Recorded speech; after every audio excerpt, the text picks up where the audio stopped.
Once again, another quick video that's on its 5th or 6th try, but I want to talk about some glide baits. I haven't actually thrown many of these for flathead yet. I've had a cast of them to sort of see how they cast, considering they're quite heavy. Like this Storm Arashi Glide, that's the packet if you want to buy it, is 88 grams. And fishing with like your conventional flathead setups is kind of hard, so I know that the line just doesn't seem, doesn't seem like it's going to hold, so you kind of got to step it up a little bit to like say 20-pound line and 20-pound leader, because you definitely don't want to lose one of these at the price that you pay for them. So yeah, this is the Arashi Glide. It's 19 centimeters, 88 grams. It's slow sinking, extreme stability, and the swivel hooks they've got, which rotate in the spot, which is pretty good, and help release from snags if you got a snag. Not that I'll be throwing it amongst snags as much as I've been told it's good to, because they're really good for jacks and barra. I really don't want to lose this. This is the thread fin shad, so pretty handy for catching barra, I'd assume. I'm going to give it a crack over the sand flats and see how it goes. I've been told it's good, so I'm looking forward to that. This is another one from Lucky Craft that I think it costs that one there cost me the Arashi Glide cost me I think $40 to $50, something like that. So it's expensive lure. This one cost me about $35 to $40, I think.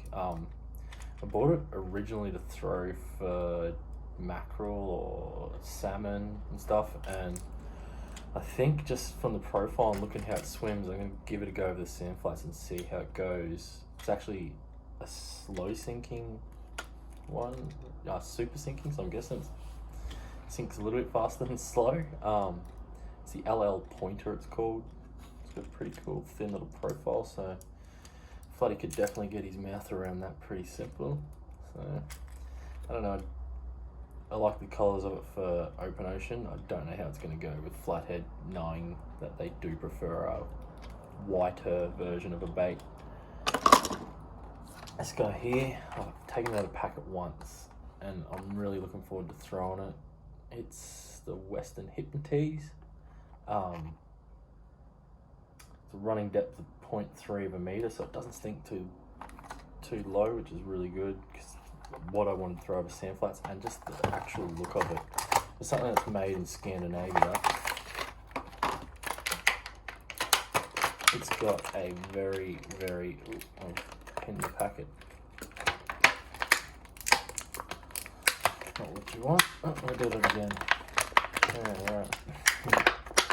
At least I know the hooks are catchy. Anyway,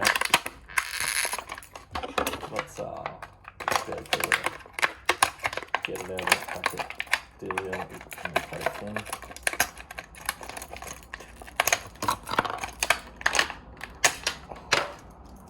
That was a bit intense. Yeah, it's got a real whiting sort of look to it, and that's basically what you're trying to imitate, is a whiting swimming across the flats to try and catch a larger flathead. I'm liking these hooks. These hooks are fairly big. Maybe upgrade to a sharper hook, because they're not very they don't have much tack to them, so I may change the hooks out to maybe a lighter gauge and a just more catchy, chemically sharpened hook, maybe a BKK or something like that. It does have some bearings in it, which I don't think is sound. I think they're just for sinking. It's a suspending. It's 44 grams. Has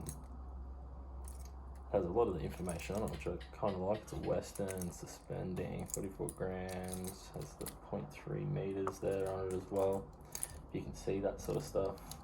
It's got rubber fins all the way around, which I noticed this guy doesn't, which I'm guessing is what makes it more usable for open ocean stuff, whereas the Arashi Glide has a replaceable tail, which is handy. Not much, I guess jacks could smash that up a bit.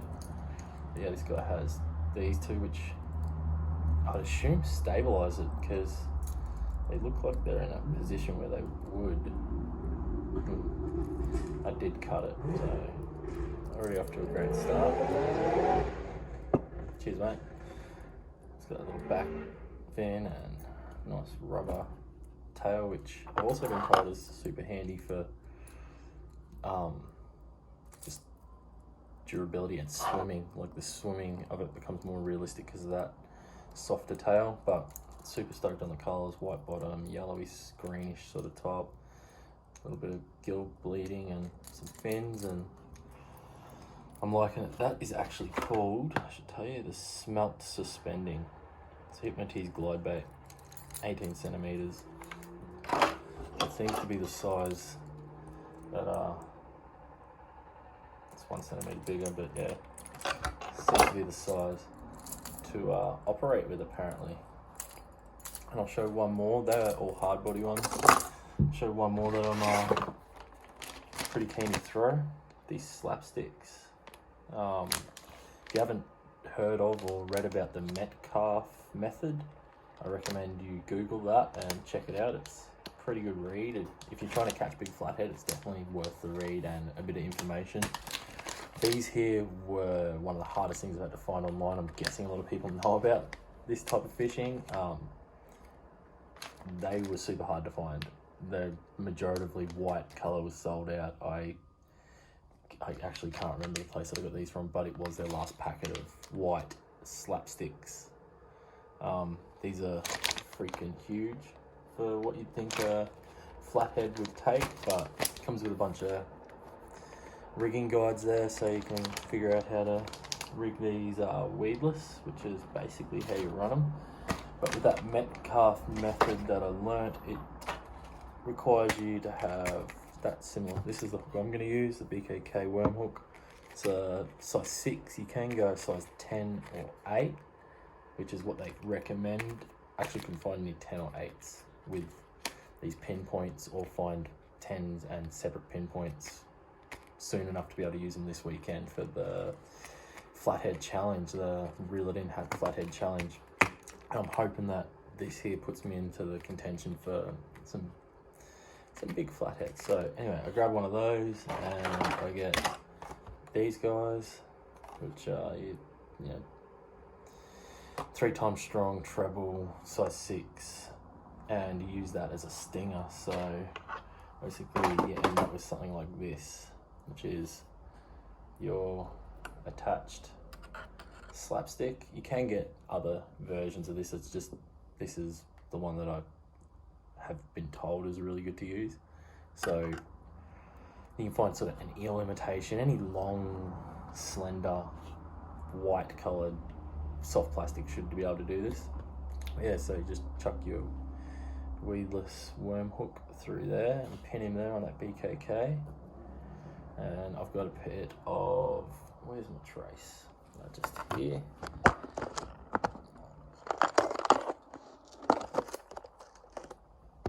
Chuck a bit of, this is actually 10 pound, but yeah, FK Rock 20 pound I use to run between my worm hook and my stinger that you just attach in the back there. And I've just done can't remember the name of the knot, but I did just like a conventional, usual hook tying knot to each other and sort of measured it out so there's still enough movement. Not that you're really trying to chase a lot of movement, because it's basically, you're just sort of getting this to suspend in the water, because it's not weighted. There is a bit of weight in it, but it's definitely not weighted.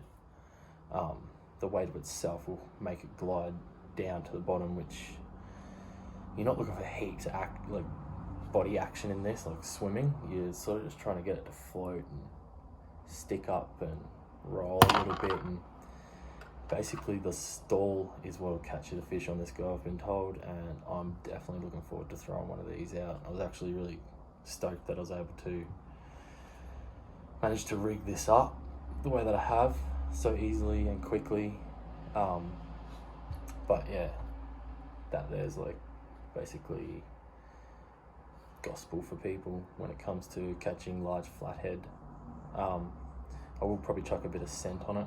I definitely think a little bit of mullet scent on it might draw them in a bit quicker, and same with all my other glide baits. I'll definitely bury some scent in amongst some nooks and crannies on it so that I can have a little bit longer to get rid of the scent.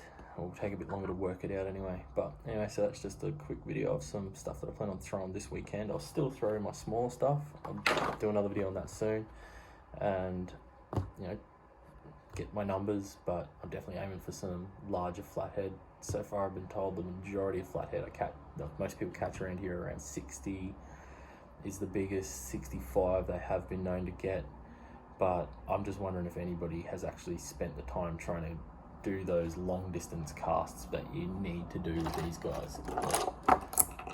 You need to get these as far away from you as possible and work them as far as possible, because of the fact that the big girls get spooked very easy.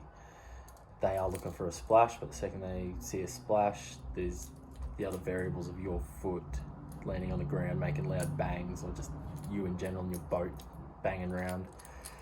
That's all about being quiet. So hopefully I have the right rigged up rods to get those guys the distance I need to be able to catch the fish I want. But anyway, thank you, and chuck a like if you want. Ask me some questions about it. Ask me if you want to know where I got them from, or any other sort of information. Feel free to hit me up. I'm on Facebook and on Instagram under my same name on here. So chuck us a follow, and hopefully you catch some fish soon with a bit of information that I've given you.